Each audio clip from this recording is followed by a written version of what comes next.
அனைவருக்கும் வணக்கம். நம்ம டெய்லியும் டிஸ்கிரிப்டிவ் டேக் கரண்ட் அஃபேர்ஸ்ல ஒவ்வொரு கொஸ்டினா பார்த்துட்டு இருக்கோம். இன்னைக்கு என்ன டாபிக் இருக்கு அப்படின்னா, எம்ப்ளாய்மெண்ட் லிங்க்டு இன்சென்டிவ் ஸ்கீம் அப்படிங்கிறத சொல்லியிருக்காங்க. ஓகேவா? நமக்கு போன வருஷம் பட்ஜெட்லயே சொல்லப்பட்ட ஒரு அறிவிப்பு தான். இப்பதான் அந்த திட்டத்தை வந்து செயல்படுத்த போறாங்க. சரியா?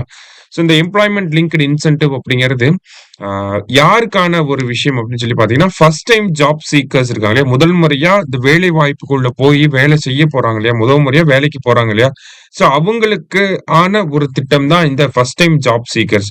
அது மட்டும் இல்லாம நிறைய எம்ப்ளாய்மெண்ட்டை வந்து ஜெனரேட் பண்ணணும் அப்படின்னு சொல்லி நிறுவனங்களுக்கு ஒரு இன்சென்டிவ் வழங்குற ஒரு திட்டம் தான் இந்த எம்ப்ளாய்மெண்ட் லிங்க்டு இன்சென்டிவ் அப்படிங்கிற திட்டம். சரிங்களா? ஸோ இந்த திட்டத்தை பொறுத்த வரைக்கும் 2027ஆம் ஆண்டு வரைக்கும் நடைமுறையில இருக்கும் அப்படிங்கறத சொல்லியிருக்காங்க. சோ இந்த அப்ரோச்ச பொறுத்த வரைக்கும் பாத்தீங்கன்னா 2 விதமான இன்சென்டிவ்ஸ தர போறாங்க. ஓகேவா? அதுதான் இந்த திட்டமே. சோ அததான் நம்ம ஃபீச்சர்ஸ் அப்படிங்கிறது கீழ பார்க்க போறோம். ஃபர்ஸ்ட் வந்து incentive for first time employees. முதல் முறையா வேலைக்கு போவாங்க இல்லையா? அவங்களுக்கான இன்சென்டிவ் அப்படிங்கறத கொடுக்க போறாங்க. கிட்டத்தட்ட 1.92 crore ஃபர்ஸ்ட் டைம் எம்ப்ளாயீஸ வந்து டார்கெட் பண்ண போறாங்க. அந்த எம்ப்ளாயீஸ் எல்லாமே என்ன பண்ணிருக்கணும்னா இபிஎஃப்ஓல ரெஜிஸ்டர் பண்ணிருக்கணும். அந்த மாதிரி இருக்கக்கூடிய ஒரு 1.92 crore எம்ப்ளாயீஸ வந்து டார்கெட் பண்ண போறாங்க.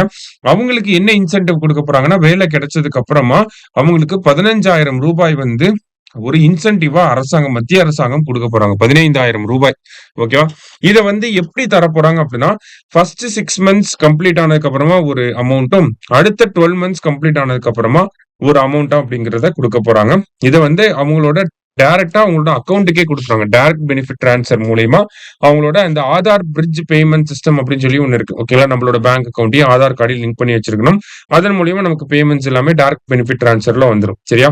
சோ அந்த முறையின் மூலியமா டைரக்டா அவங்களோட பேங்க் அக்கௌண்ட்டுக்கே 6 மாசம் முடிஞ்சதுக்கு அப்புறமா ஒரு அமௌண்ட், 12 மாசம் முடிஞ்சதுக்கு அப்புறமா ஒரு அமௌண்ட் அப்படின்னு சொல்லி கிட்டத்தட்ட அப் டு 15,000 rupees வரைக்குமே அவங்களுக்கு கொடுக்க போறாங்க.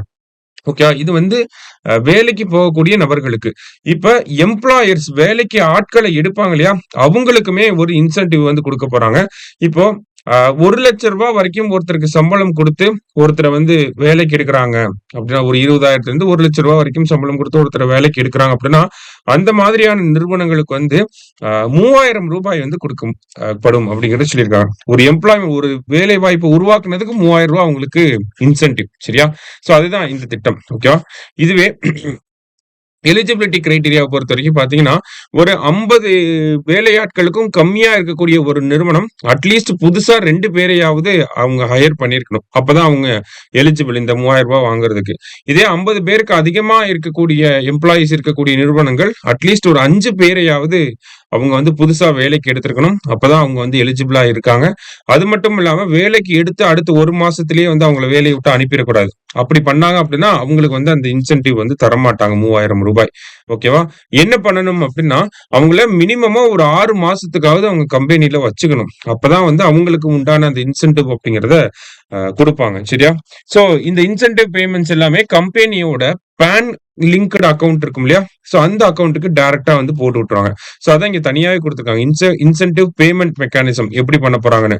எம்ப்ளாயிஸ்க்கு வந்து டிபிடி மூலியமா, எம்ப்ளாயர்ஸ்க்கு வந்து பாத்தீங்கன்னா பேன் லிங்க்டு அக்கவுண்ட் மூலியமா பண்ண போறாங்க. சரியா?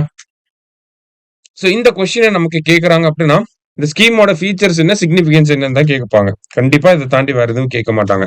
அப்படிங்கிறப்ப என்ன சிக்னிபிகன்ஸ் அப்படிங்கிறதுக்கு ஒரு 5-6 பாயிண்ட் நம்ம ஞாபகம் வச்சுக்கணும். சரியா? சோ இந்த திட்டத்தோட பேசிக்கான நோக்கமே என்னன்னா, எம்ப்ளாய்மெண்ட்டை அதிகப்படுத்தணும். எம்ப்ளாய்மெண்ட்டை ஜெனரேட் பண்ணணும். ஓகேவா? இந்தியால அதிகமான அன்எம்ப்ளாய்டு யூத் இருக்காங்க. அதிகமான கிராஜுவேட்ஸ் வந்து இருக்காங்க. சோ அதனால நம்ம எம்ப்ளாய்மெண்ட்டை வந்து ப்ரொமோட் பண்ணணும் அப்படிங்கிறதுக்காக தான் இந்த ஒரு விஷயத்த பண்ணாங்க. அப்ப பூஸ்ட் பிரைவேட் செக்டார் ஹையரிங் அப்படின்னு சொல்லி ஒரு பாயிண்ட் கொடுக்கணும். அடுத்ததா பாத்தீங்கன்னா, ஃபோக்கஸ் ஆன் யூத் எம்ப்ளாய்மெண்ட். ஓகேங்களா? அவங்களுக்கு வந்து யூத் எம்ப்ளாய்மெண்ட் கொடுக்கற மூலியமா அவங்களுக்கு சம்பளம் கிடைக்குது, இன்சென்டிவ்ஸ் கிடைக்குது. சோ இது எல்லாமே வந்து ஒரு எம்ப்ளாய்மெண்ட்டை கிரியேட் பண்றதுக்கான ஒரு ஆக்டிவிட்டிஸா நம்ம பாக்குறோம். சரியா? அடுத்தது என்கரேஜஸ் ஜாப் ரிட்டென்ஷன் அப்படின்னு சொல்லி கொடுத்திருக்காங்க. ஓகேவா? சோ ஜாப் ரிட்டென்ஷன் மினிமமா 6 மாசத்துக்காவது வேலையில வச்சுக்கணும் அப்படிங்கிறப்ப அந்த 6 மாசத்துக்கு அவங்களை வந்து என்ன பண்ணுவாங்க, நல்ல ட்ரைனிங் கொடுப்பாங்க. சோ ட்ரைனிங்ல நல்லா டெவலப் ஆயிட்டாங்கன்னா கண்டிப்பா அவங்களை வந்து சஸ்டெயின் பண்ணி பெர்மனண்டாவே ஆக்கிடலாம் இல்லையா? சோ அந்த மாதிரியான ஒரு விஷயத்தை இங்க ப்ரமோட் பண்றாங்க. அடுத்ததா பாத்தீங்கன்னா, ஃபார்மலைசேஷனை வந்து ப்ரமோட் பண்றாங்க. நிறைய பேரை வந்து காலேஜ் முடிச்சுட்டு இன்ஃபார்மல் எக்கானமிக்கு கிக் ஒர்க்கர்ஸா போயிடாம ஒரு ஃபார்மலா ஒரு ஒயிட் காலர் ஜாபுக்கு வர்றதுக்கான ஒரு ஃபார்மலைசேஷன் மாடர்னைசேஷன் ப்ராசஸ் அப்படிங்கிறது இந்த இடத்துல ஸ்டார்ட் ஆகுது. லாஸ்டா பாத்தீங்கன்னா இன்க்ளூஷன். ஓகேங்களா? ஸோ எக்கனாமிக்கலி டிஸ்அட்வான்டேஜ்டு யூத் இருப்பாங்க. அஹ் நம்ம மார்ஜினலைஸ்டு கம்யூனிட்டிஸ்ல இருந்து வரக்கூடிய யூத்லாம் இருப்பாங்க. ஸோ அவங்களுக்குலாம் இந்த ஆப்பர்ச்சுனிட்டி அப்படிங்கிறது ரொம்ப முக்கியமான ஒரு வாய்ப்பா பார்க்கப்படுது இல்லையா? அவங்களுக்கு இன்சென்டிவும் கொடுக்குறாங்க, வேலையும் இருக்கு. 6 மாசத்துக்கு அவங்கள வேலையை விட்டு தூக்க மாட்டாங்க. அப்படிங்கிறப்ப நிறைய ஸ்கில்ஸை கத்துக்கிட்டு அவங்க அந்த ஜாப் அவங்க ரிட்டைன் பண்ணணும் அப்படிங்கறது இந்த இடத்துல பெரிய ஒரு விஷயமா இருக்கு. ஸோ வே ஃபார்வர்ட்ல என்ன சொல்றாங்க அப்படின்னா, இந்தியாவோட டெமோகிராபிக் டிவைடன்ட்ல இருக்கக்கூடிய பொட்டன்ஷியலை ஹார்னஸ் பண்றதுக்காக இந்த மாதிரி நிறைய எம்ப்ளாய்மெண்ட் லிங்க்டு இன்சென்டிவ் ஸ்கீம்ஸ் மூலியமா ஆஹ் இந்த ஒரு டெமோகிராபிக் டிவைடன்டோட பாசிட்டிவ்ஸை வந்து ஹார்னஸ் பண்றாங்க அப்படின்னு சொல்லி நம்ம சொல்லலாம். சரிங்களா? ஸோ இன்னைக்கு ஒரு கொஸ்டின் பார்த்திருக்கோம். தேங்க்யூ.